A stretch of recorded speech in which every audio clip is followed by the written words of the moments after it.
Hello student, आपने chapter human reproduction में पिछले लेक्चर में पढ़ा था फर्टिलाइजेशन। और फर्टिलाइजेशन में ये पता था किया था आपने फर्टिलाइजेशन कैसे होता है। एक बार चेक करते हैं हम फर्टिलाइजेशन को, एक बार स्टडी करते हैं उस पर कैसे होता है फर्टिलाइजेशन। फर्टिलाइजेशन क्या होता है? जब मेल गैमेट्स मतलब कि स्पर्म फ्यूज होता है किसके साथ, फीमेल गैमेट्स मतलब कि सेकंड साइड या ओवम बोल सकते हैं, तो क्या हो जाता है डिप्लॉयड सेल का फॉर्मेशन होता है, उसे बोला जाता है प्रोसेस को फर्टिलाइजेशन। ठीक है ना। फर्टिलाइजेशन क्या है? Fusion of sperm and second side या बोल सकते हैं ovum and forming zygote process is called fertilisation. अब आपको ये पता है स्पर्म मेल गैमेट्स होता है और जबकि ओवम जो होता है फीमेल गैमेट्स होता है। स्पर्म जो मेल गैमेट्स होता है और फीमेल गैमेट्स क्या होता है? ओवम होता है। सेकेंडरी oocyte बोल देते हैं, सेकेंडरी oocyte। ठीक है ना। सेकेंडरी oocyte जो होता है बोलना बेटर होता है। ठीक है। अब ये जो होता है इसमें हो जाता है फ्यूजन, और फ्यूजन होने के बाद क्या हो जाता है? फर्टिलाइजेशन, या बोल सकते हैं उस प्रोसेस को क्या बोलते हैं? फर्टिलाइजेशन। ठीक है।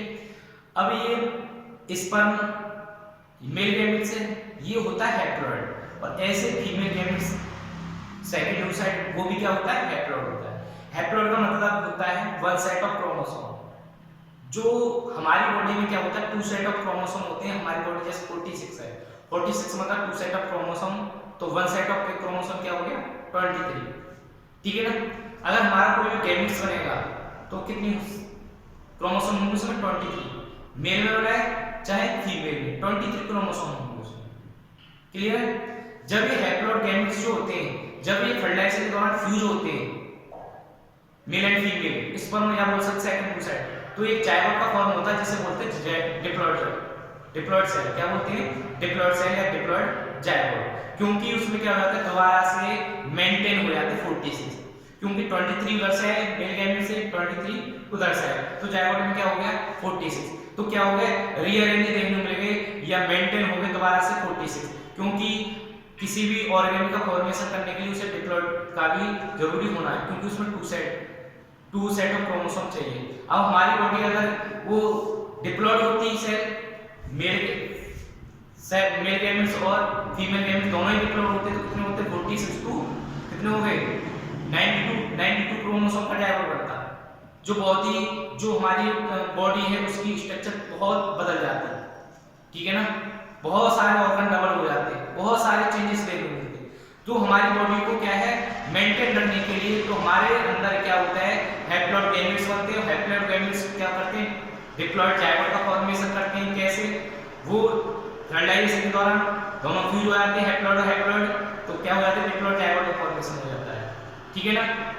अब इसके बाद जाइगोट का एक चीज और आती है सेक्स डिटरमिनेशन, जो होता है मेल पे डिपेंड करता है या फीमेल पे। किस पे? मेल पे डिपेंड करता है या फीमेल पे। सेक्स डिटरमिनेशन, सेक्स डिटरमिनेशन का मतलब होता है मेल चाइल्ड और फीमेल चाइल्ड का पैदा होना वो मेल पे डिपेंड करता है फीमेल पे, क्योंकि हमारे समाज में बहुत पहले से समस्या चली आ रही है, वो फीमेल को रेस्पॉन्सिबल मानती है, लेकिन ऐसा नहीं है। जो सेक्स डिटरमिनेशन होता है वो मेल की वजह से होता है, ना कि फीमेल की, क्योंकि मेल के पास क्या होते हैं? 50% एक्स क्रोमोसोम होता है, 50% वाई क्रोमोसोम होता है। किसके पास? मेल के पास। मेल के पास क्या होता है? 50% एक्स क्रोमोसोम और 50% वाई क्रोमोसोम होता है, जबकि फीमेल के पास वो दोनों जो होते हैं वो एक्स एक्स दोनों सेम रहते हैं। ठीक है ना। हेटेरोसोमल जो क्रोमोसोम होते हैं वो मेल में देखे जाते हैं, याद रखना, एक्स एंड वाई, या बोल सकते सेक्स क्रोमोसोम क्या होते हैं? मेल में डिफरेंट होते हैं, एक एक्स होता है और एक वाई होता है, जबकि सेक्स क्रोमोसोम जो होते हैं सेक्स डिटरमिनेशन क्रोमोसोम या सेक्स क्रोमोसोम या सेक्स डिटरमिनेशन क्रोमोसोम मेल में क्या बताया था मैंने? एक्स एंड वाई, 50% एक्स और 50% वाई, जबकि फीमेल में जो होते हैं सेक्स डिटरमिनेशन क्रोमोसोम नहीं होते, उसमें जो होते हैं एक्स क्रोमोसोम ही होते हैं दोनों के दोनों। वो दोनों या तो मेल में जाएंगे तो भी एक एक्स जाएगा और फीमेल में जाएगा तो भी एक्स जाएगा। ठीक है ना। लेकिन अगर जैसे मेल का एक्स आया तो फीमेल चाइल्ड बन गया, और अगर उसका वाई आया तो मेल चाइल्ड बन गया। सेक्स डिटरमिनेशन के लिए रेस्पॉन्सिबल होता है कौन? मेल। कौन होता है? Male parents. याद रखना, मेल पेरेंट्स होता है सेक्स डिटरमिनेशन के लिए रेस्पॉन्सिबल होता है, ना कि फीमेल। इसके बाद जो नेक्स्ट टॉपिक की बात करते हो है क्लीवेज। क्लीवेज क्या है? एक माइटोसिस डिवीजन है। क्या है? माइटोसिस। सिंपल माइटोसिस से थोड़ा अलग हटके है। कब देखा जाता है? जब जायगोट जो होता है बन गया ना फर्टिलाइजेशन से, तब उसका एम्ब्रियो का जो फॉर्मेशन होगा, जायगोट से एम्ब्रियो का जो फॉर्मेशन होगा, उस दौरान आपको क्लीवेज देखने को मिलेगा। क्लीवेज में क्या होता है? ये माइटोसिस डिवीजन देखने को मिलता है जायगोट में।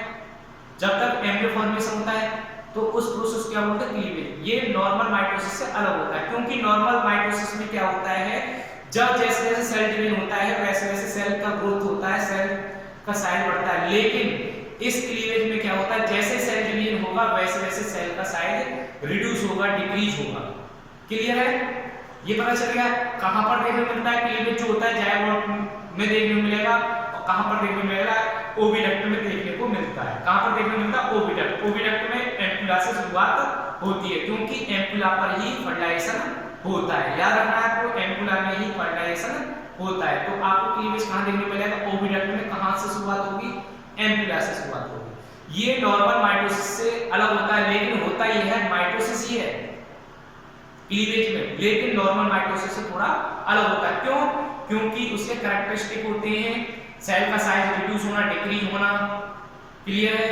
ये जायगोट से एम्ब्रियो के दौरान ही देखा जाता है। कब और कभी क्लीवेज को नहीं देखोगे, ओनली जायगोट से एम्ब्रियो का जब फॉर्मेशन होगा तभी आप क्लीवेज देख पाओगे। क्लियर है? ये क्लीवेज है। देखते हैं एक बार क्लीवेज क्या होता है। The mitotic division start at a zygote. मैं पहले बताया जब जायगोट जो होता है एम्ब्रियो में होता है, उस दौरान क्या होता है? क्लीवेज स्टार्ट हो जाता है। और क्लीवेज जो होता है स्टमक से होते हुए ओविडक्ट में, ओविडक्ट की स्टमक से होते हुए बनता है ना, ओविडक्ट में बनता है। मैं पहले बताया था ओविडक्ट में ही क्या होता है? क्लीवेज होता है। एम्पुला से स्टमक की तरफ जाएगा, जायगोट मूव करते हुए सेल डिवीजन होता रहेगा उसमें जायगोट में। 2 cell stage, 4 cell stage, 8 cell stage, 60 cell stage. ठीक है ना? इस तरीके से सेल डिवीजन होता है, वो क्या कहलाता है? क्लीवेज कहलाता है। कहां पर? ओविडक्ट में। क्लियर है? ओविडक्ट में ये आपको देखना है, ये फर्टिलाइजेशन हो गया। फर्टिलाइजेशन में 2 सेल स्टेज, 4 सेल स्टेज, 8, 16 इस तरीके से सेल स्टेज देखने को मिलेंगे आपको। कहां पर? ओविडक्ट में। वो कहलाएगा आपको क्या? क्लीवेज। ठीक है ना? जिसमें क्या हो जाता है? सेल का साइज रिड्यूस होता रहता है। क्लियर है? इसमें जब सेल का साइज रिड्यूस होता है 2, 4, 8, 16 जो सेल स्टेज देखी जाती हैं, कहां पर? एम्पुला से स्टमक की तरफ जब जाता है मूव करते हुए, वो स्टेज जो बनती है वो क्लीवेज के दौरान ही बनती है। ठीक है ना? इसमें क्लीवेज में क्या है? माइटोसिस डिवीजन, लेकिन नॉर्मल माइटोसिस से हटके। क्यों? मैंने बता ही दिया, क्योंकि इसमें सेल का साइज रिड्यूस होता है, फास्टली डीएनए सिंथेसिस होता है, फास्टली डीएनए सिंथेसिस होता है, मोर ऑक्सीजन कंजम्पशन होती है नॉर्मल माइटोसिस की अपेक्षा। ठीक है ना? अब देखते हैं ये क्या हुआ। ये आपके पास secondary oocyte, secondary oocyte fertilization करता है, फर्टिलाइज ओवम बन जाता है। फर्टिलाइज ओवम से क्या बनता है? जायगोट बनता है। क्लियर है ना? जब फर्टिलाइज होगा तो जायगोट बनता है। जायगोट इज द डिप्लॉइड या हैप्लॉइड? Zygote is diploid. क्यों? क्योंकि उसमें क्या है? 2 हैप्लॉइड गैमेट्स का फ्यूजन हो गया है। क्लियर? जब जायगोट में क्या देखने को मिलेगा? क्लीवेज देखने को मिलेगा। क्लीवेज मतलब डिवीजन देखने को मिलेगा। फर्स्ट क्लीवेज कब देखने को मिलेगा? ये देखने को मिलेगा जब फर्टिलाइजेशन हो गया उसके जस्ट 34 आवर्स बाद। याद रखना 34 आवर्स बाद। कब से लेके? फर्टिलाइजेशन से लेके।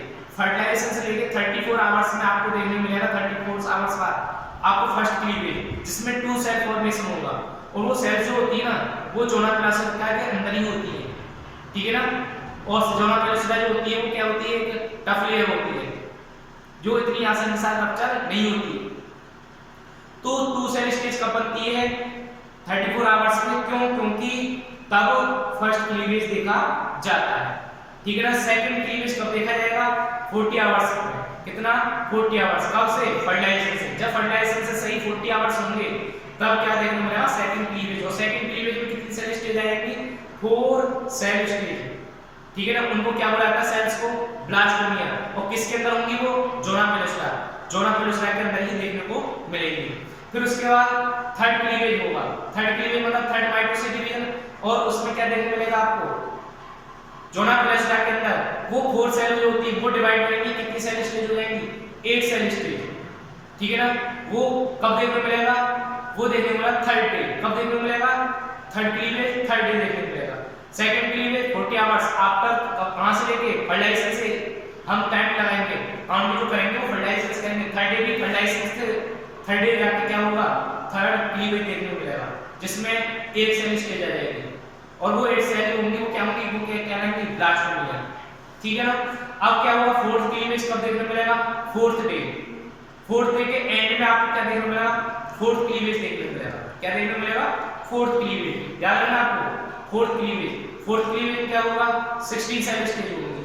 8 से और 16 सेल स्टेज को हम बोलते हैं मोरुला। फोर्थ क्लीवेज में फोर्थ डे किस आखिरी टाइम में देखने को मिलेगा, और वो फोर्थ क्लीवेज जो होता है उसमें कितनी सेल स्टेज होंगी, 16 सेल स्टेज।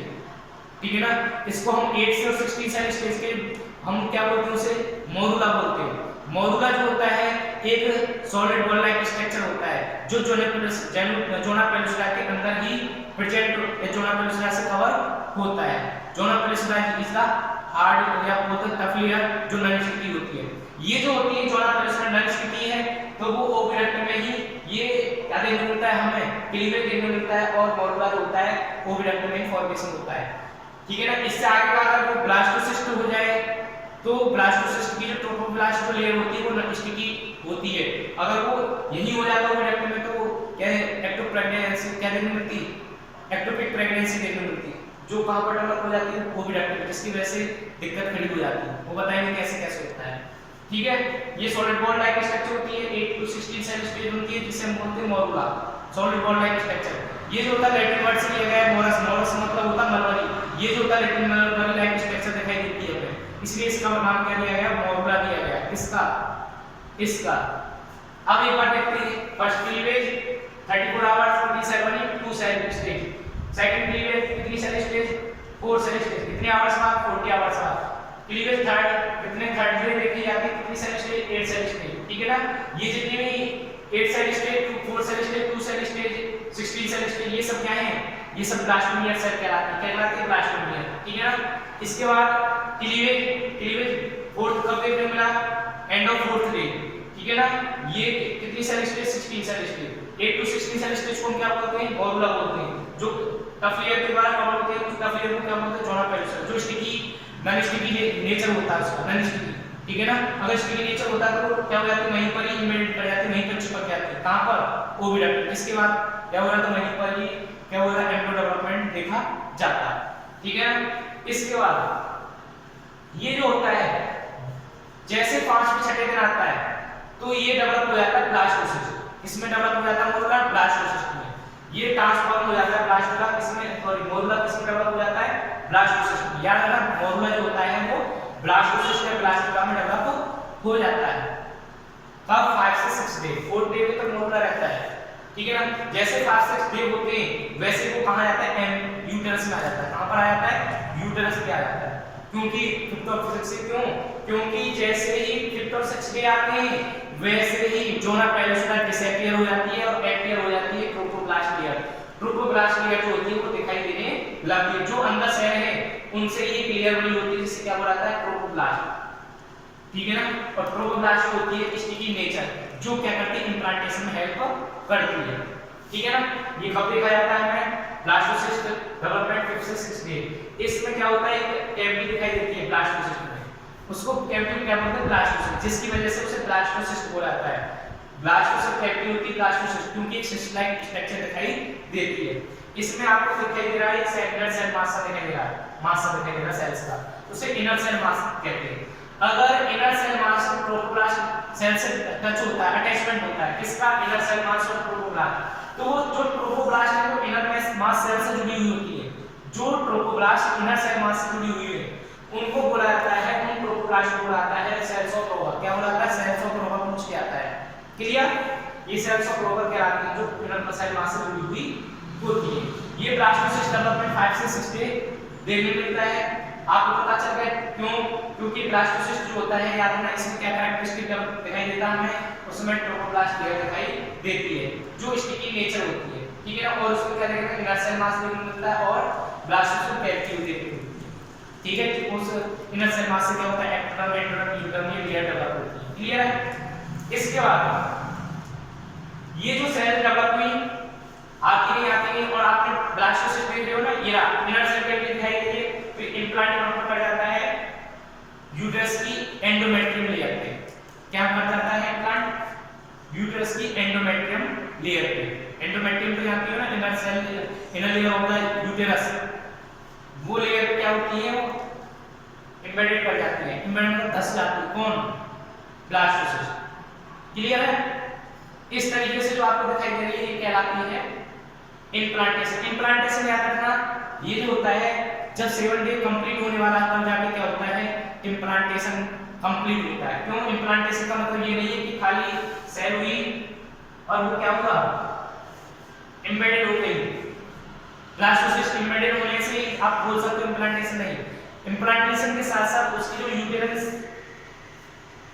सेल है वो क्या करती है, सेल डिवीजन स्टार्ट, जैसे वो एम्बेडेड होती है कौन, ब्लास्टोसिस्ट, वैसे यूटेरस जो सेल होती है उनमें डिवीजन स्टार्ट हो जाता है और वो क्या करती है, इस ब्लास्टोसिस्ट को क्या करती है, कवर कर लेती है। ये 7 डे पे जाके कंप्लीट हो जाता है। इस प्रोसेस को बोलते हैं इम्प्लांटेशन। क्या बोलते हैं? इम्प्लांटेशन। याद रखना इम्प्लांटेशन क्या है, embedded of the blastocyst in the या on the endometrium layer of the uterus is called implantation. याद रखोगे इम्प्लांटेशन क्या है, जो ब्लास्टोसिस्ट है वो एंडोमेट्रियम लेयर पे क्या बोल सकते हैं, एंडोमेट्रियम लेयर पे क्या हो जाता है, वो एम्बेडेड हो जाता है, धस जाती है। ठीक है, धस गई। क्यों धस गई? क्योंकि इसके पास ये प्रोटोप्लास्ट होती है, नेचर में स्टिकी होती है, और धसने के बाद क्या होता है, वो कवर हो जाती है किसके द्वारा, यूटेरिन सेल के द्वारा। इस तरीके से इम्प्लांटेशन कंप्लीट हो जाता है। क्लियर है? अब हम एक चीज बात करते हैं, क्लीवेज जो होता है वो नेचर में अलग, उसका जो होता है वो क्लीवेज जो होता है नॉर्मल माइटोसिस से क्यों अलग होता है। मैंने पहले बताया है, पहले भी 2-3 पॉइंट बता चुका हूं, एक बार और चेक करते हैं। ठीक है ना? सबसे पहले हम एम्ब्रियो के बारे में जानते हैं। एम्ब्रियो जो 8 to 16 सेल स्टेज होती है, मॉर्गुला जिसे लिटिल मर्कुरी बोला जाता है, और मॉर्गुला जो होता है कंटिन्यू डिवाइड करता है, जो ट्रांसफॉर्म हो जाता है ब्लास्टोसिस्ट में। क्लियर है? कोई प्रॉब्लम? इसके बाद हम बात करते हैं cleavage differ from simple mitosis. Simple mitosis से क्यों अलग है क्लीवेज? क्योंकि इसका जो इंटरफेस होता है, याद रखना क्लीवेज का जो इंटरफेस होता है, इंटरफेस जब 11th में पढ़ा होगा आपने, माइटोसिस में म्यूसिक डिवीजन पढ़े हैं। माइटोसिस में जब इंटरफेस पढ़ते हो तो उसमें M phase, S phase, G naught phase, ये जो होते हैं फेस आते हैं। ठीक है ना? ये जो होते हैं, ये फेस जो होते हैं इन्वॉल्व होते हैं इन किसमें, इंटरफेस में। लेकिन क्लीवेज का जो इंटरफेस होता है वो हमेशा शॉर्ट होता है। कैसा होता है? शॉर्ट होता है, याद रखना आपको। ठीक है, ये इंटरफेस जो होता है क्लीवेज का कैसा होता है? शॉर्ट होता है। सेकंड आता है इसका जो साइड जो होता है, इसका क्लीवेज का जो साइड, जो क्लीवेज में जो डिवीजन होता है इसके अंदर, जोनल कैल्कुला के अंदर, उसको जो साइज होता है वो रिड्यूस होता हुआ चलता है। जबकि नॉर्मल माइटोसिस जो होता है उसमें सेल का साइज जो होता है वो बढ़ता हुआ चलता है, क्योंकि उसका जो साइटोप्लाज्म होता है वो भी बढ़ता हुआ चलता है। किसका? नॉर्मल माइटोसिस का। लेकिन क्लीवेज का जो साइज होता है वो क्या होता है? छोटा होता है। जैसे जैसे सेल डिवीजन होगा वैसे वैसे साइज शुरू होगा, क्लीवेज का जो सेल जो होंगी अंदर ही अंदर जोनल कैल्कुला के अंदर, उसका जो होता है वो डिक्रीज होता हुआ चलता है साइज। थर्ड, मैंने पहले बताया इसमें जो होता है फास्टली सिंथेसिस होता है, किसका? डीएनए का। क्लीवेज में जो होता है फास्टली सिंथेसिस होता है, मतलब बहुत तेजी के साथ सिंथेसिस होता है, सिंथेसिस ऑफ डीएनए। ठीक है ना? Fastly synthesis of the DNA. जबकि किसमें? नॉर्मल माइटोसिस में जो होता है स्लो होता है। ठीक है ना? किस अपेक्षा? किसकी अपेक्षा? याद रखना आपको, क्लीवेज की अपेक्षा। ये हो गया आपका। इसके बाद नेक्स्ट आता है आपका ऑक्सीजन कंजम्पशन, क्योंकि इसमें डीएनए सिंथेसिस मेटाबॉलिक स्पीडली होता है, हाई फास्ट होता है, तो इसमें क्या देखने को मिलता है हमें, ये जो होता है ऑक्सीजन कंजम्पशन भी इसमें ज्यादा हो जाता है। किसकी अपेक्षा? माइटोसिस की अपेक्षा। किसमें? क्लीवेज में। क्लियर? एक बार चेक करते हैं। Very short interphase. दूसरा हमने बता दिया cell decrease, every division, fast DNA synthesis, उसके बाद हाई ऑक्सीजन कंजम्पशन। और एक लास्ट पॉइंट मैंने पहले बताया था, अब भी बता रहा हूं। पहले मैं क्या बताया था, जो आपको जायगोट से एम्ब्रियो का फॉर्मेशन जब होता है तब आपको क्लीवेज देखने को मिलता है, अन्यथा और कहीं आपको क्लीवेज नहीं देखने को मिलेगा। क्लीवेज कब देखने को मिलेगा? जब जायगोट से क्या बनेगा? एम्ब्रियो बनेगा, तब आपको क्या देखने को मिलेगा? क्लीवेज देखने को मिलेगा। क्लियर है? इस तरीके से क्या हुआ? ये हुआ। इसमें आपने देखा डायग्राम जो होता है transport of ovum, transport of ovum हो रहा है, उसके बाद फर्टिलाइजेशन हुआ, फर्टिलाइजेशन के बाद passage of phloem embryo through the fallopian tube. इस तरीके से फैलोपियन ट्यूब में कैसे कैसे ग्रो कर रही है एम्ब्रियो। ठीक है ना। इस तरीके से आपको इम्प्लांटेशन पता चल गया, ब्लास्टोसिस कैसे इम्प्लांट हुई, ठीक है ना। ट्रोपोब्लास्ट की वजह से, क्योंकि ट्रोपोब्लास्ट होता है स्टिकी नेचर होता है, जो एक लेयर होती है outer most layer of the blastocyst. इस दैट क्लियर। जो नेक्स्ट टॉपिक होगा वो क्या होगा आपका, नेक्स्ट टॉपिक होगा pregnancy and embryonic development. Is that clear.